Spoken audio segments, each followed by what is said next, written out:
धन्यवाद। सॉरी। नमस्कार दोस्तों, पॉलिटिकल स्टडी सेंटर में आपका फिर से एक बार स्वागत है। तो मैं आपके लिए एक नया वीडियो लेकर आ चुका हूँ। यहाँ पर हम पार्ट 2 करने जा रहे हैं। हमारा दूसरा चैप्टर जो है हाइड्रोजन, ऑक्सीजन, नाइट्रोजन और क्लोरीन का।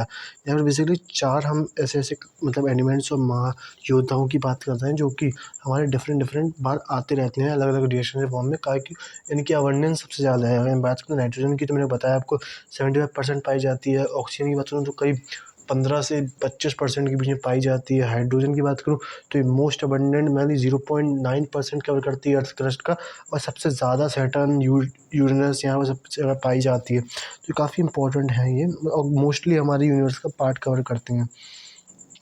अब हम यहाँ बात करने जा रहे हैं जो हमारा छूट चुका था, यहाँ जहाँ से हमने ख़त्म किया था वहाँ से, कि हम यहाँ जानेंगे फिज़िकल प्रॉपर्टीज़ के बारे में हाइड्रोजन की, कि हाइड्रोजन की फ़िज़िकल प्रॉपर्टीज़ क्या है। फ़िज़िकल प्रॉपर्टीज़ में आपको लेमन लैंग्वेज में बोलूँ तो हम मतलब ये सब तो ठीक है, चलो रिएक्शन है, ये है वो है, लेकिन अगर मेरे सामने हाइड्रोजन रखी है तो मैं उसे देख के कैसे बता पाऊँगा, या उसकी कुछ ऐसा होता है ना कि जैसे मान लो हाइड्रोजन का रंग सफ़ेद है तो मैं सफ़ेद देख के बता दूंगा कि हाँ ये हाइड्रोजन है। या तो मेरे को दिख रहा है कुछ, मेरे को लिक्विड के फॉर्म में है, ये गैस नहीं है, तो मेरे को ये पता है कि लिक्विड फॉर्म में है तो वो हाइड्रोजन है। या तो मैं ये कहूँगा कि मैं सूंघ के बताऊँगा कि यार वो क्या है, मैं उसे या तो टेस्ट करके बताऊँगा कि वो क्या है। अगर मान लीजिए मैंने उसमें अपना बाल तोड़ कर डाला, कुछ में आग लग गई तो मैंने बता दिया आपको हाइड्रोजन है। मतलब मैं जो कुछ आपको फिजिकल प्रॉपर्टीज, यानी मैं फिजिकली में क्या होता है, मतलब आपको छूते हैं कि कुछ, मतलब आपको फिजिकल अपने हाथ पैर से आपको पता चले, मुंह से पता चले, नाक से पता चले, तो वैसे हम पता कर लें तो वो हमारे फिजिकल प्रॉपर्टीज में काउंट होते हैं। तो अभी मैं वीडियो स्टार्ट करने से पहले आपको एक बार स्टार्टिंग में बता देता हूँ कि पॉलिटेक्निक स्टडी सेंटर का हमारा कोर्स आ चुका है ऑनलाइन। अगर आपको वो चेकआउट करना है तो आप कमेंट डाउन कर सकते हैं, मैं आपको वहाँ से सारी डिटेल्स प्रोवाइड करवा दूँगा। तो यहाँ पहली प्रॉपर्टीज ये है कि ये कलरलेस होती है, कोई कलर नहीं होता, ट्रांसपेरेंट होती है, बोल सकते हैं टेस्टलेस होती है, ऑर्डरलेस होती है। यानी आप ऐसे कलर्स का कुछ नहीं होता, इसका टेस्ट कुछ नहीं होता, इसका सूंघने में कुछ टेस्ट स्वाद नहीं आता। इसीलिए हाइड्रोजन में हम दूसरी चीज़ें मिलाते हैं ताकि इसमें हमारे पास टेस्ट, मतलब इसकी स्मेल आए हमें। क्योंकि मान लीजिए कहीं हाइड्रोजन लीकेज हो रहा है तो हमको कैसे पता चलेगा अगर हाइड्रोजन हमको, अगर इसमें स्मेल ही नहीं आती है तो। इसीलिए हम इसमें दूसरी चीज़ें डालते हैं। अब इसमें क्या यूज़ आएगा और क्या डालते हैं दूसरी चीज़, वो हम आगे पढ़ेंगे। जैसे कि हम एलपीजी में ब्यूटेन डालते हैं, जिससे हमको उसकी एक स्मेल मिल जाए, टेस्ट पर बोल रहा हूँ मैं, हमें स्मेल मिल जाए वहाँ पर एक, क्योंकि एलपीजी लीक तो बहुत कॉमन इंसिडेंट है ना। और अब आपको एलपीजी की स्मेल भी आती है, तो बेसिक बात ये है, जो स्मेल आती है वो बेसिकली एलपीजी की नहीं होती है, वो ब्यूटेन की होती है, जो कि उसमें एक्स्ट्रा डाला गया है। एलपीजी की ओडरलेस होता है, यानी कि उसमें कोई स्मेल नहीं होती है, लेकिन हम उसमें मिलाते हैं कि अगर कुछ लीक होए तो हमको स्मेल तो आए कि कुछ लीक हो रहा है। ऐसे ही आगे बढ़ते हैं हम यहाँ पर। It is slightly soluble in water and molecules non polar. ये स्लाइटली सॉल्युबल होता है वाटर के अंदर, क्योंकि बेसिक सी बात है यार, H2 खुद पानी H2 पानी खुद H2O में H है, तो हाइड्रोजन से तो सॉल्युबल होगा ही वो स्लाइटली। ये लाइटेस्ट सब्सटेंस नोन, आज तक का सबसे हल्का पदार्थ बोल लीजिए आप, इसका एलिमेंट बोल लीजिए, पाया जाता है आज टिल डेट 2022 जो आज डेट है, उस आज तक सबसे लाइट एलिमेंट बोले जाता है इसको। और ये हाईली कम्बस्टिबल होता है, इसीलिए मैंने आपको बताया था रॉकेट साइंस में यूज़ होता है, रॉकेट प्रोपल्शन सिस्टम्स में इसका यूज़ किया जाता है। It can be liquefied at low temperature and high pressure. इसको लो टेम्परेचर पर ही लिक्विडिफाई किया जा सकता है। अब वो कितना लो है उसको हम आगे जानेंगे।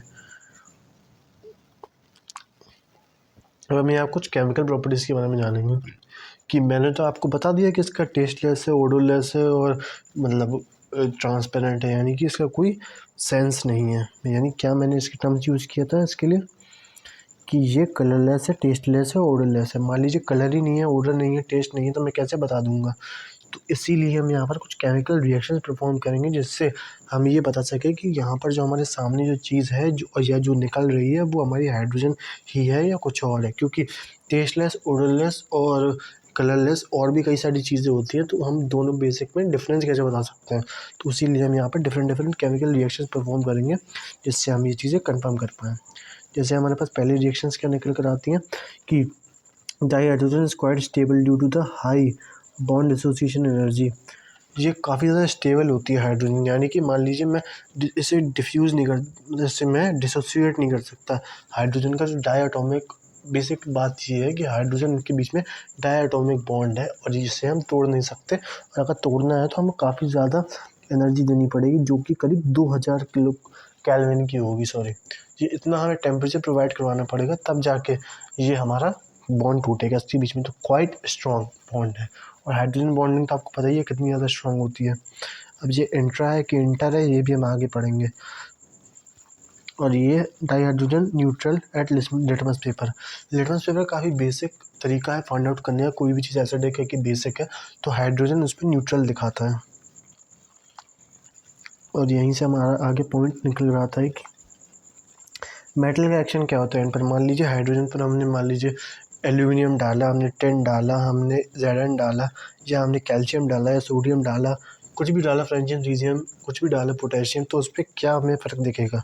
तो अगर हम ऐसा करेंगे तो हमको बेसिकली दोनों के बीच में एक बॉन्डिंग देखने को मिल जाएगी और हमें एक कंपाउंड मिल जाएगा, सोडियम यार और मेटल के बीच में एक बॉन्ड के साथ एक हमें कंपाउंड देखने को मिल जाएगा।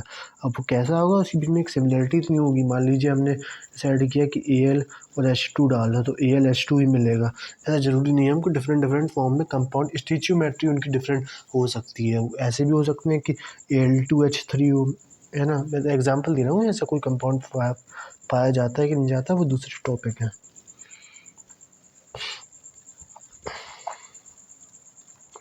यहाँ पर दिखा है with transition metal PT PD Ni, यहाँ पर हाइड्रोजन इंटरस्टिशियल हाइड्राइड्स बनाते हैं। रिएक्शन फ्रॉम नॉन मेटल्स से उनकी रिएक्शंस क्या होती है, रिएक्टिविटी टुवर्ड्स ये क्या होता है। तो अगर मैं बात करूँ सारे जो हेलोजेंस होते हैं हमारे उनकी तरफ, तो सबसे ज़्यादा फ्लोरीन, क्लोरीन, ब्रोमीन और आयोडीन। इसको आप ऐसे भी देख सकते हैं कि आयोडीन का साइज सबसे बड़ा है, तो उसके लिए सबसे कम उसकी तरफ क्या होती है, रिएक्टिविटी होती है। और या फिर आप ऐसे भी देख सकते हैं कि इनका ऑर्डर क्या होता है, टॉप टू बॉटम रिएक्टिविटी घटती है टुवर्ड्स हाइड्रोजन, ऐसे भी याद कर सकते हैं आप। इसीलिए इसको आप यहाँ देख सकते हैं, रिएक्शन टुवर्ड्स मेटल ऑक्साइड। और मेटल ऑक्साइड यानी CuOSN या फिर O कुछ होगा, ZnO, PbO। इसमें अगर हम हाइड्रोजन डालेंगे तो सिंपली हमें वाटर प्लस हमारा जो डिज़ायरेबल जो हमारा कम वो था मेटल, वो हमको देखने को मिल जाएगा। Reaction with unsaturated hydrocarbon, dilute react with unsaturated hydrocarbon dihydrogen react with unsaturated hydrocarbon to give saturated hydrocarbon। ये काफ़ी ज़्यादा इंपॉर्टेंट रिएक्शन पाई जाती है। सबसे ज़्यादा इंपॉर्टेंट कॉमन यूज़ क्या होता है इसका, कि हम वनस्पति घी से घी कैसे बना सकते हैं, घी से वनस्पति घी कैसे बना सकते हैं। जो हमारा ये है, जो हम डालडा बोलते हैं, डालडा तो खैर कंपनी है, लेकिन जो उसका असली नाम होता है उसको हम वेजिटेबल ऑयल कहते हैं। वो हमारा बनाने के लिए हम घी में से हम अपनी क्या पास आउट करते हैं, ये वाली पूरी रिएक्शन करते हैं NiPT के फॉर्म में 473 केल्विन, और यहाँ पर हमने पास आउट करी ये H2 गैस, तब जाके हमको ये देखने को मिलता है हमारा जो डालडा होता है या डालडा कंपनी है। आप हमेशा ये याद रखिए, कंपनी से मत नाम लीजिए करिएगा किसी का, क्योंकि उसी के लिए दिक्कत हो जाएगी। आपको काफ़ी ज़्यादा स्मार्ट हमें दिखाना है अपने आप को, और ऐसा मतलब पागल से लगता है कि हम कंपनी के नाम पे क्यों बोल रहे हैं। आप वेजिटेबल ऑयल बोलिए, आप ज़्यादा चीज़ें बोलिए ऐसे ढंग से, सही रहेगा थोड़ा। चलिए यहाँ से आते हैं अगले टॉपिक पर। Vegetable oil, Dalda, rot prepared from this process. वही मैंने आपको चीज़ें बताई ऊपर। यूजेस क्या होते हैं हाइड्रोजन के, यही यूज़ हो गया उसका केमिकल रिएक्शंस में। क्योंकि हम केमिकल रिएक्शंस करते क्यों हैं, ऐसे करते क्योंकि हमको कंपाउंड देखने को मिलता है रिएक्शन के बाद। अब जब हमको कंपाउंड देखने को मिलेगा उसको कुछ ना कुछ यूज़ तो होगा, इसीलिए हम उस रिएक्शन को करते हैं। जैसे सबसे पहला क्या हो गया, हम लोगों ने सैचुरेटेड से अनसैचुरेटेड बनाने के लिए यूज़ हुआ, जो कि हमारा मैन्युफैक्चरिंग ऑफ वेजिटेबल ऑयल में यूज़ होता है। वेजिटेबल ऑयल शायद गलत वर्ड है, मेरे को एग्जैक्ट नाम याद नहीं आ रहा है, पता नहीं क्या बोलते हैं उसको। मेरे ख्याल से उसको डालडा ही बोल लीजिए आप वैसे। वेजिटेबल घी, हाँ वेजिटेबल ऑयल, वेजिटेबल घी, हाँ ये यही सही है, वेजिटेबल ऑयल ही बोलते, वेजिटेबल घी ही बोलते हैं उसको हम।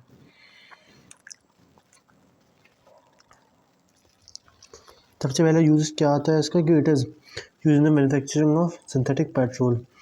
एक तो पेट्रोल हम पूरा क्रूड ऑयल से मतलब उसको प्योरीफाई करके बनाते हैं, तो वो एक अलग होता है, वो तो हमारा नेचुरल होता है। यहाँ पर हम बात करें सिंथेटिक पेट्रोल की, तो वो भी हम इससे बना सकते हैं।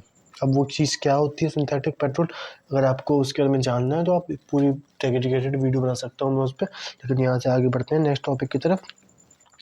It is use in rocket fuel. ये हमको पता है कि रॉकेट फ्यूल में यूज़ होता है क्योंकि highly combustible and inflammable gas होती है ये सब। और इसके और आगे बहुत काफ़ी इंपॉर्टेंट यूज़ है, लेबोरेटरी इंडस्ट्री रिड्यूसिंग एजेंट के तौर पे यूज़ होता है क्योंकि हमको पता है adding of oxygen is always oxidation and addition of hydrogen और removal oxygen is called reduction.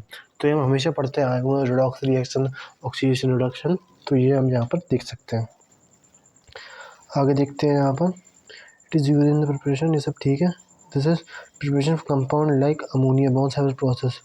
हाँ, आप जब तक हम अमोनिया का सबसे ज़्यादा यूज़ कहाँ होता है, हमें किसान या फार्मिंग में होता है। खाना नहीं आएगा तो हम रिएक्शन करने के लिए पेट कैसे भरा रहेगा हमारा।